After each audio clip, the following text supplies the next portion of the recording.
A sapper, also called pioneer or combat engineer, is a combatant or soldier who performs a variety of military engineering duties such as breaching fortifications, demolitions, bridge building, laying, or clearing minefields, preparing field defenses, as well as working on road and airfield construction and repair.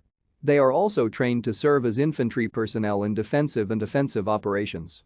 A sapper's duties are devoted to tasks involving facilitating movement, defense and survival of Allied forces and impeding those of enemies.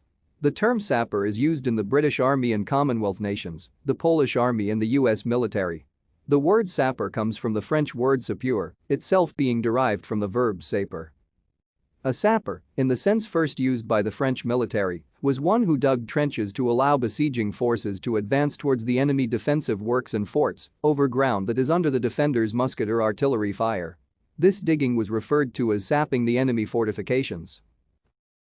Thank you for watching. Like and subscribe if you would like to view more of our videos. Have a nice day.